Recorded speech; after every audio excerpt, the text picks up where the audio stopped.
Bueno, bienvenidos a bordo. Vamos a abordar este avión y vamos a iniciar un recorrido por la medicina de guerra. En esta videoclase voy a hablar de la medicina de guerra en su primera parte. Vamos a hablar sobre la historia, sobre algunos avances que vienen de la antigüedad. Así que bienvenidos a bordo de esta aeronave. Durante el vuelo se les va a ofrecer un servicio de café para que no se queden dormidos, por favor. Muy atento, pilas a esta videoclase, por favor.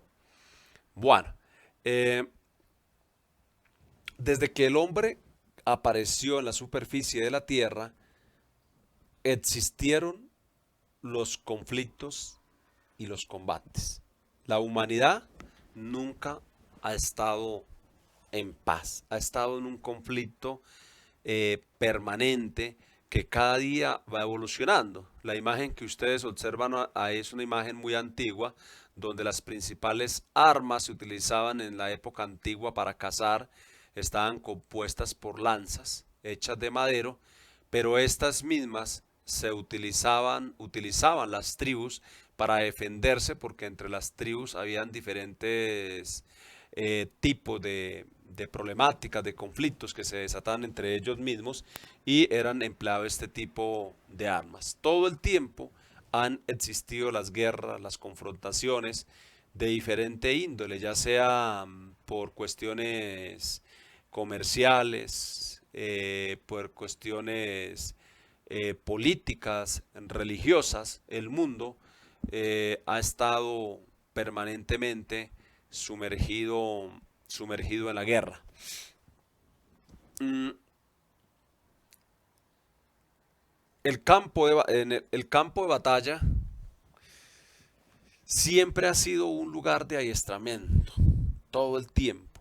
La mayor parte de los avances de la medicina moderna se han descubierto en el campo de batalla. Esos avances han sido en el campo de batalla. Un ejemplo de eso es, por ejemplo, el uso del torniquete. Anteriormente, su uso era limitado al personal militar. Hoy estamos observando que está incursionando muy bien en la parte civil. Pero todo esto viene desde la antigüedad. Esa universidad que nos ha dejado la guerra, lamentablemente hemos aprendido con sangre que se ha derramado, con muchas vidas que se han perdido. Y bueno, pero esa ha sido ha sido la trágica historia de la medicina de combate. Las armas, lamentablemente, en algunos casos, eh, las armas consiguen que las nuevas técnicas de medicina de combate queden obsoletas y no sirvan. Hoy en día se ha evolucionado mucho en el armamento. Y normalmente si nosotros hacemos un análisis de la medicina de combate de la antigüedad, una de las primeras prioridades era la sofisticación de las armas. Y la segunda era pues mirar a ver si se podían salvar vidas, porque en esa época la prioridad no era salvar vidas. Diferente en nuestras épocas, donde en nuestros tiempos, donde en cierto sentido se le da una prioridad a la parte sanitaria, la parte de humanización. Pero pues la guerra siempre es cruel, la guerra es un acto inhumano, algo que no debería de suceder. Ningún soldado es fanático de la guerra. Todos los soldados en nuestros rostros están marcadas las más hondas y duras cicatrices que deja un conflicto. Porque un conflicto es una tragedia para el mundo, es una tragedia para una nación. Es mejor estar en paz que estar en guerra. Eh, Hablamos de una persona que le hace unos grandes aportes a la medicina, que es Hipócrates, el padre de la medicina. Pues hombre, yo creo que Hipócrates ha sido una de las personas como el punto de partida, un punto de referencia para esas nuevas generaciones. Y bueno, son muchos los aportes de este señor. Y él, por acá saco de pronto una frase o algo que decía este gran maestro, este gran profesor, este gran médico. Él decía que aquel que desee ser médico debe unirse al ejército y seguir sus pasos. Decía que no había tiempo para clases de fisiología, de anatomía, que las mejores clases era ver carne mutilada, o sea, soldados destrozados por las armas, que los médicos de combate aprendían sobre el camino, y eso es una verdad. Muchos de nosotros nos tocó lamentablemente a veces suspender nuestras clases para irnos a un campo de batalla a atender heridos, y ha sido una realidad de las guerras.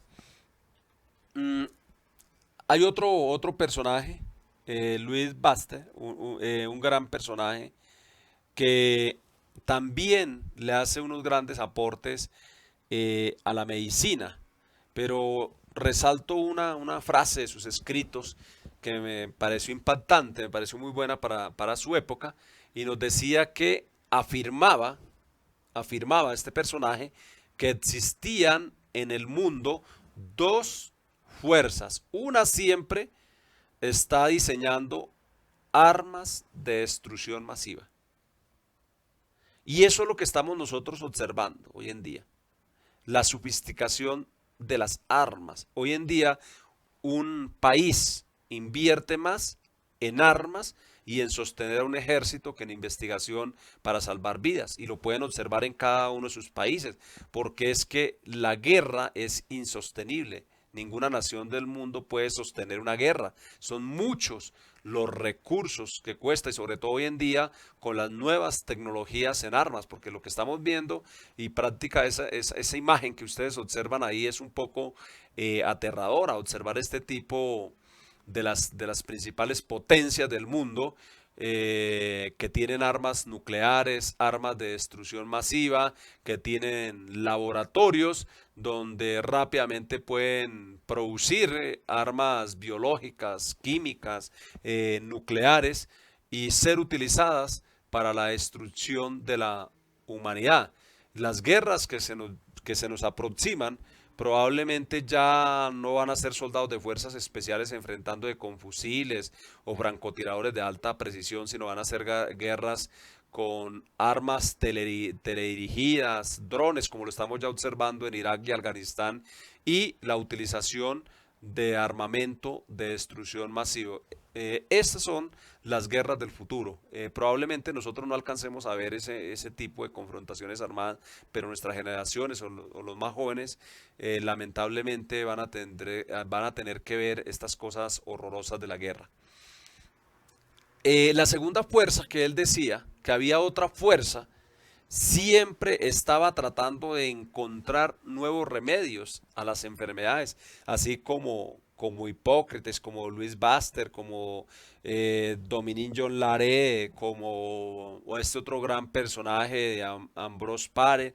Ellos siempre, durante toda su existencia, estaban buscando curas, estaban buscando cómo curar esas heridas. Y ahí viene el papel del médico de guerra o el médico de combate. El médico de combate hoy en día tiene que prepararse, capacitarse para enfrentar esta nueva amenaza. Hoy en día los científicos se están desgastando en descubrir nuevas curas para contrarrestar las graves heridas de la guerra. Por ejemplo, hoy podemos observar el surgimiento de los torniquetes, de los hemostáticos, de medicamentos, de antibióticos modernos para tratar las infecciones, y muchos más avances tanto en la parte de medicamentos, pero también estamos observando la gran evolución en lo que tiene que ver con los equipos médicos más sofisticados. Mm, Vamos a hablar de otro conflicto, y aquí resalto algo que me pareció muy interesante. Bueno, medicina de guerra es una materia muy larga, ¿sí? Les pido que lean el módulo completo. Yo aquí trato de hacer un resumen de algunos puntos importantes, pero este es un tema extenso. Nosotros tratamos de resumir un poco, pero si nos vamos a la profundidad y si analizamos todos los conflictos del mundo, pues hombre, eso saldría una enciclopedia, no sé cuántos tomos. La guerra de Troya todo lo conocemos por su gran libro, su historia, sus películas, sus documentales y todo esto, pero voy a tratar algo que me llamó la atención, este conflicto en el que se enfrentaron una coalición de ejércitos aqueos contra la ciudad de Troya. Algo que me llamó la atención en la guerra de Troya fue esta imagen. Este legendario guerrero Aquiles, un tipo muy inteligente, muy astuto en la guerra, y lideraba, porque era un gran líder, Aquiles era un gran líder, aparte que era un gran guerrero, inteligente, era un gran líder también para dirigir ejércitos. Me llamó la atención la humanización, esa parte humana de Aquiles, que era un guerrero temible en su época, pero tenía también su parte humana. Y es esta imagen donde Aquiles, en medio de un combate, se detiene a curar las heridas a su compañero que estaba herido. Entonces es algo que me llamó mucho la atención y lo podemos evidenciar mucho más adelante ya hablando por allá en la Primera, la Segunda Guerra Mundial y hablar, ya que se empieza a hablar un poco de humanización, el nacimiento de la Cruz Roja Internacional, el nacimiento del derecho internacional humanitario en cierto sentido, las reglas para hacer la guerra, todos los países tienen derecho a hacer la guerra, pero siguiendo unos lineamientos, siguiendo unas reglas. Entonces es algo impresionante sobre lo que fue algo de humanización en esa época, porque en esa época las batallas eran muy sangrientas, nadie quedaba vivo sobre el campo de batalla, no habían reglas, no había nada, era el guerrero que más aniquilara a su adversario. Homero, Homero tenía algo interesante, sus escritos, sus aportes a la sociedad. Y eso es lo que pienso que hemos perdido nosotros hoy en día. La esencia de la medicina está en la investigación. La esencia del trauma está en escribir, en que cada uno de nosotros aportemos. Pero hoy en día nos da pereza investigar. En esa época estos personajes dedicaban horas, días completos encerrados en una habitación investigando nuevos remedios y escribiendo, porque ellos eran grandes escritores también. Eh, este señor eh, escribe y descifraba en algunas partes de sus escritos que rara vez los soldados sobrevivían. Claro, las heridas de esa época, a pesar de que no se utilizaban casi armas de fuego, eran letales, porque se utilizaban elementos contundentes que causaban unos traumatismos impresionantes, los sistemas de lanzas, flechas, y bueno, todo esto causaba unas heridas impresionantes, un trauma impresionante. Entonces, por esa razón, rara vez los soldados sobrevivían a sus heridas. Y por acá en la Ilíada, él escribe algo que dice que de los 213 heridos de la Ilíada, de los que él hacía referencia en la Ilíada, 192 murieron. O sea, el índice de mortalidad era supremamente alto en estos conflictos y el principal problema de la época era el tratamiento de las heridas. Se infectaban fácilmente y los soldados morían por la infección. Luego viene el Imperio Romano. El Imperio Romano, pues realmente le hace unos aportes importantes la medicina romana. En cierto sentido, pues existía en esa época en la medicina romana los soldados cuya misión era cuidar de sus compañeros durante y después de la batalla. Prácticamente en la medicina romana existía ese papel del soldado médico, una persona que tenía una capacitación, un conocimiento en la parte sanitaria, se iba al campo de batalla a proporcionar atención a sus compañeros. Algo muy interesante de resaltar en la medicina romana es esto. Ya tenían ellos como una mejor estructura sobre la importancia de llevar la medicina directamente al campo de batalla para mejorar la suerte de los heridos de su ejército. Mm, las guerras de Dacia, estas guerras, mm, que vamos, esta guerra, pues realmente Realmente, ¿qué le aportan? Fueron dos conflictos entre el Imperio Romano y Dacia, en el que en esa época principalmente los ejércitos, Roma se dedicaba más que todo a la agricultura, al cultivo de plantas. El extracto de las plantas en cierto sentido servía para sacar algo, para la medicina, para el tratamiento de los soldados. Pero realmente aún eran insignificantes los avances de esta época. Bueno, ¿qué miramos? Medicina en Roma. Ya estamos hablando de la medicina en Roma, pues la, un mejor uso y los grandes aportes de la medicina romana los podemos observar en esta gráfica. Era esencialmente griega, o sea, si ellos tomaron mucho de los griegos, pero los romanos hicieron tres grandes contribuciones. Y vamos a hablar de cuáles fueron esas tres grandes contribuciones en la medicina romana. Una de las grandes contribuciones fueron los hospitales militares, aquellos complejos grandes con cierta infraestructura para la atención de los heridos. Trabajaban mucho esta parte. Los romanos tenían un sistema organizado. Se decía que un soldado romano tenía un mejor sistema sanitario más que que el personal civil, que los que no eran soldados. También se decía que tenían incluso mm, más vida, 10 años más de vida, los militares romanos que los civiles, debido a su buen sistema sanitario que se empleaba. El saneamiento ambiental es algo muy importante de resaltar, los sistemas de drenaje, de pocetas, de alcantarillas de los aportes de los romanos.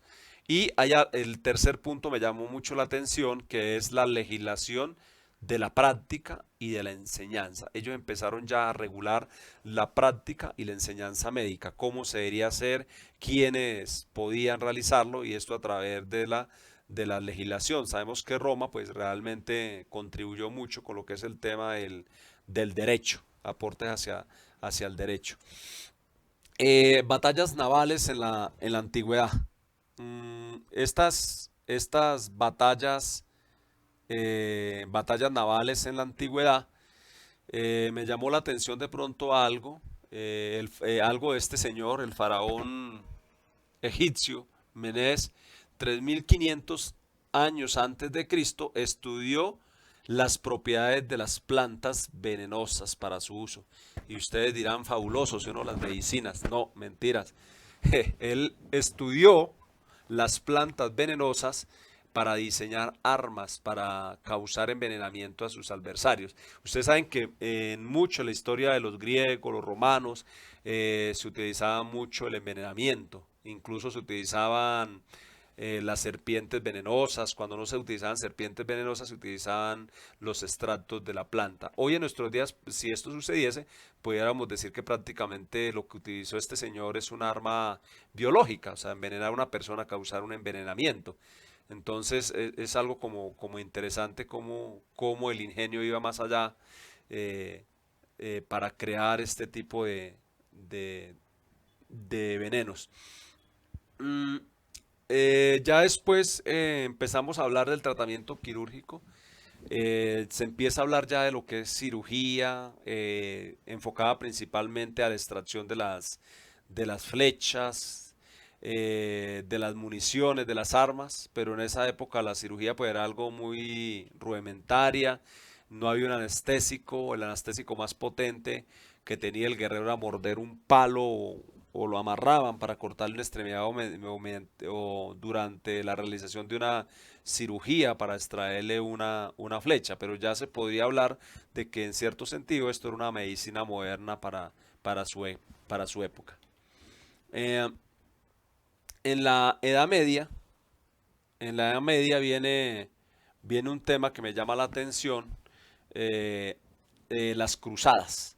Estos señores de las cruzadas en la Edad Media, estos personajes que se conocieron en su época en un conflicto que duró varios siglos, se estableció la orden de los caballeros hospitalarios. Ellos con, bueno, una rudimentaria, eh, realizaban muchas labores de atención, pero algo que me pareció interesante de resaltar en esa época es que ellos hicieron uso de torniquetes.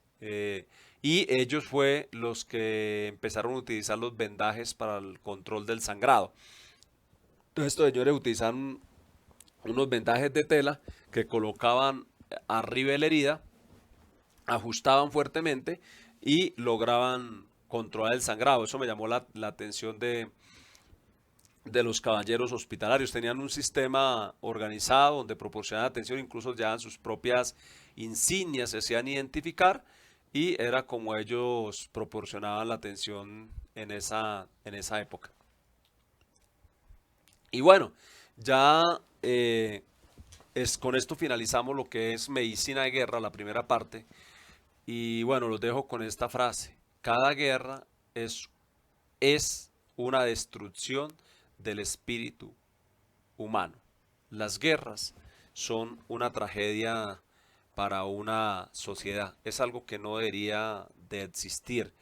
Pero bueno, mientras existan las guerras, no nos queda otro camino a nosotros, sino que capacitarnos, entrenarnos para aliviar el dolor y el sufrimiento de las víctimas. Los dejo y nos vemos en la segunda parte de Medicina de Guerra. Espero les haya gustado y pueden dejar sus comentarios. Este es un pequeño resumen.